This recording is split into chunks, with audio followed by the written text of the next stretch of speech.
शाना जी, अगले वक्ता को बुलाने से पहले हमारी स्वीटी दीदी ने बोला कि कल्पना दीदी की बेटी को हम 2 मिनट बुलाएं, क्योंकि एक बच्चे के अंदर की जो ऊर्जा और शक्ति है, अगर वो भी हमें समाज को दिखानी है और सोशल मीडिया द्वारा बाकी बच्चों को भी प्रेरित करना है इस देश के कि हमें कैसा बनना है, किस राह पे चलना है, हमें कैसी पीढ़ी खड़ी करनी है अपने राष्ट्र के लिए, क्योंकि अंत में लड़ाई तो हम अगली पीढ़ी के लिए ही कर रहे हैं ना। हमारे तो काफ़ी हद तक काफ़ी वर्ष खत्म ही हो चुके हैं जीवन के। आ जाओ बेटा।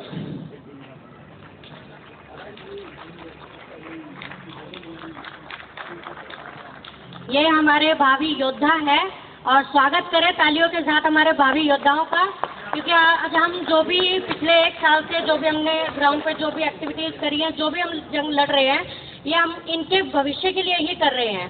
तो हमारी जिम्मेदारी बनती है कि अपने साथ में अपने भावी योद्धाओं को साथ साथ तैयार करते रहें। तो हमारी गुड़िया का नाम क्या है? मनीषका हमारे साथ, अगर हमारे साथ काफ़ी जो हमारे साथियों को याद होगा, हम लोग जो पिछले साल पीएम हाउस पर जो हमने प्रोटेस्ट किया था, तो पीएम हाउस के प्रोटेस्ट में जब हमको थाने में ले गए थे, रात भर हम लोग थाने में रहे थे, तो ये हमारी गुड़िया हमारे साथ रात भर थाने में थी। और उस वक्त कुछ लोगों ने इससे गुड़िया से सवाल किए थे, तो गुड़िया ने जो जवाब दिए थे उन सवालों के, तो मैं चाहती हूँ कि आज एक बार फिर से यहाँ से दोहराया जाए, ताकि अगर अभी हमारे सोशल मीडिया पे जितने भी लोग जुड़े होंगे, बच्चे भी होंगे, तो बच्चे सुने और कुछ सीखें, और हम चाहते हैं कि आगे बच्चे भी प्रेरित हों। तो हमारी गुड़िया से हमने जो वहाँ पर एक सवाल किया था कि आज हम लोग यहाँ किस लिए आए हैं, जो रात भर हमने थाने में काटी थी इतनी ठंड में, क्यों? आपको याद है हम लोग पीएम हाउस पर गए थे, रात भर थाने में थे, पुलिस वालों ने हमें पकड़ के वहाँ बिठा लिया था और आंसू गैस के गोले भी मंगवा लिए थे, है ना। पुलिस फोर्स भी पूरी मंगवा ली थी, एक्शन फोर्स पूरी मंगवा ली गई थी हमें डराने के लिए। तो आप भी हमारे साथ में थे। तो आपको याद है हम लोग क्यों गए थे वहाँ पे? हाँ, क्योंकि हम अपने देश की रक्षा करने के लिए गए थे।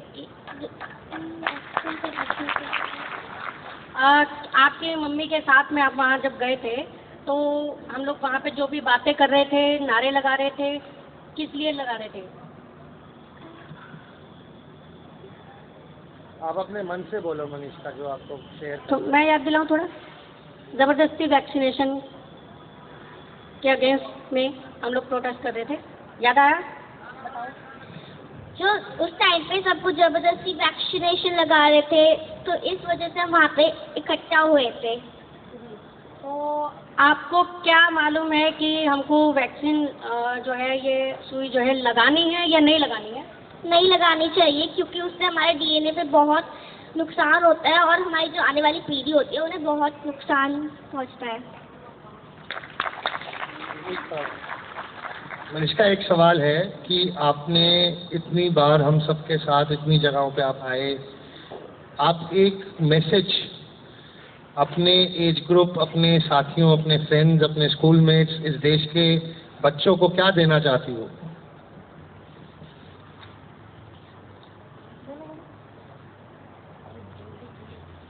आपने बोला था ना वहाँ पे,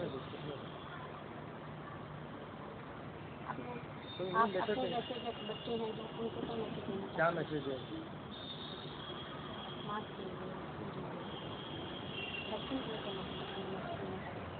कि मास्क लगाने से हमें बहुत नुकसान पहुंचता है और जो हमारी क्या कहते हैं, ब्रीथ लेने में हमें बहुत परेशानी होती है। इस वजह से हमें मास्क, जैसे कि हमारे स्कूल में बहुत मास्क का होगा, तो फिर हमें मास्क नहीं लगाना चाहिए। वैक्सीन से हमारे डीएनए क्या कहते हैं, और भी बहुत कुछ नुकसान होते हैं, नहीं लगानी चाहिए हमें वैक्सीन। Thank you Manishka. तो ये हमारे भावी योद्धा हैं। अभी हमारे बीच में एक और है हमारे भावी योद्धा, और उनसे भी मिलाएंगे। फिलहाल हम अपने नेक्स्ट हमारे वक्ता हैं उनको बुलाएंगे।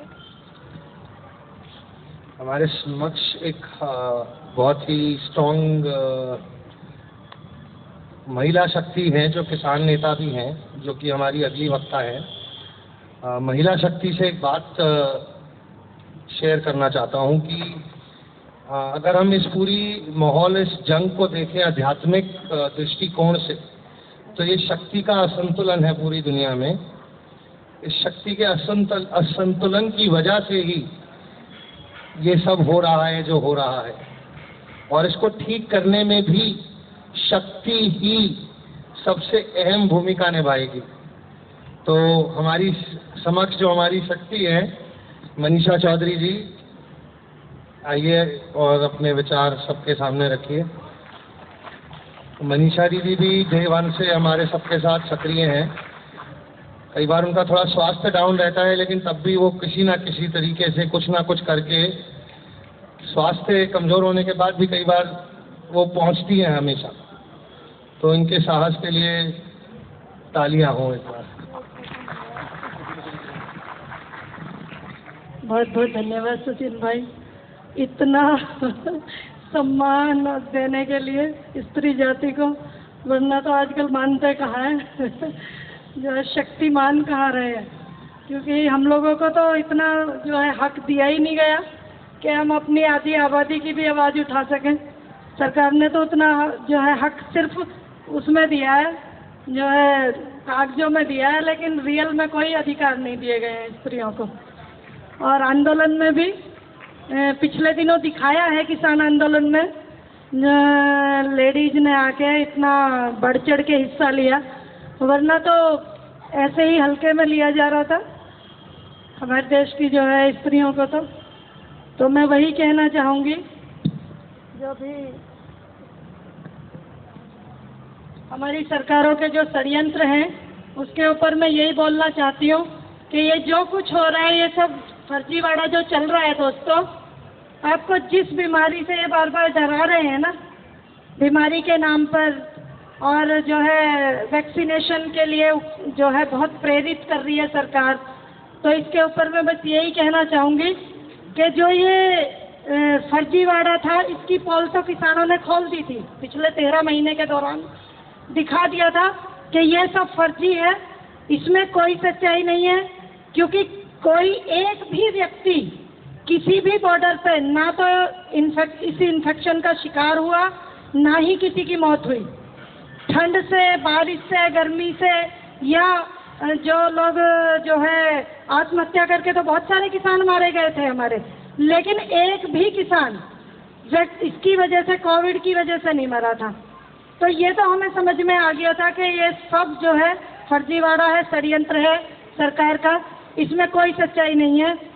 और जो लोग ये समझते हैं ना कि सरकार बहुत शक्तिशाली है, बहुत ताकतवर है, जो है सरकार तो जो है सारी मशीनरी का इस्तेमाल करके और सारे संसाधन इनके पास है, इसका इस्तेमाल करके हम लोगों को जीने नहीं देगी, हम लोगों का पता नहीं कितना जो है नुकसान कर देगी। तो मैं यही कहना चाहती हूँ उन लोगों से कि डरने की कोई ज़रूरत नहीं है।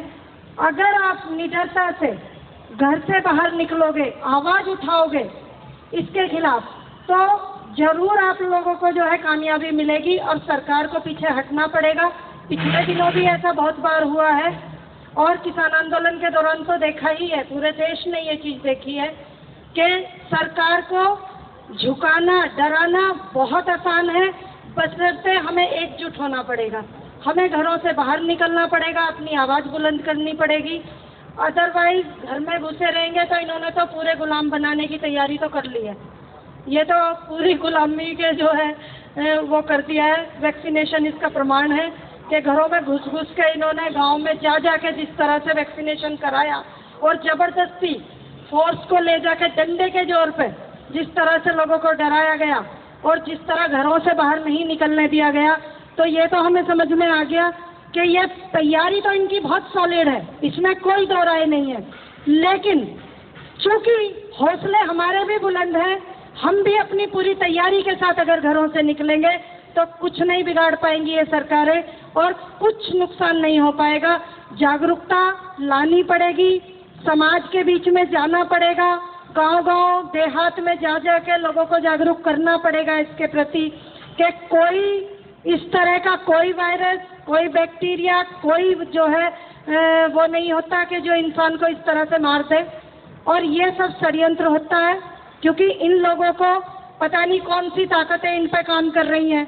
वो तो धीरे धीरे अब जो है हम लोग तो समझने लगे हैं, बाहर निकले हैं, तो एक आम जनता, एक आम लोग नहीं इस चीज़ को समझ पा रहे हैं।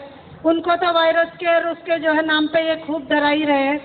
तो मैं तो यही कहना चाहूँगी सभी से कि सबसे पहले हमारी जो महिला शक्ति है उसको जागरूक करना पड़ेगा, क्योंकि एक महिला एक पूरे परिवार को जागरूक कर सकती है, अपने बच्चों को खड़ा कर सकती है, सॉलिड आंदोलन में लाने के लिए अपने पूरे परिवार को जो है एकत्र करके और एकजुट करके बाहर निकल सकती है, आवाज़ उठा सकती है अपने अधिकारों के प्रति। तो सबसे ज़्यादा ज़रूरी हो गया है कि लोगों को जितना हो सके ज़्यादा से ज़्यादा जागरूक करना पड़ेगा। और जो इन्होंने एक ये नया शगुफा छोड़ा है ना, कि ये जो है अब गाड़ियों का शुरू कर दिया, किसानों को, खासकर जो किसानों को खत्म करने का जो षड्यंत्र इन्होंने रचा है कि पहले तो गौ माता को खत्म कर दो, क्योंकि जो इन्होंने वो बनाई है ना गौशालाएं, जो जिस तरह से गाय मर रही हैं और उनको ना खाने की व्यवस्था है ना पानी की व्यवस्था है, उनको जबरदस्ती मारा जा रहा है गौशाला में बंद कर करके।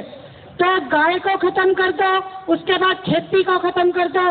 अगर देश का किसान खत्म हो गया तो पूरे देश की, चूंकि रीढ़ है किसान, तो पूरे देश को खत्म करना बहुत इजी हो जाएगा, बहुत आसान है फिर इनके लिए।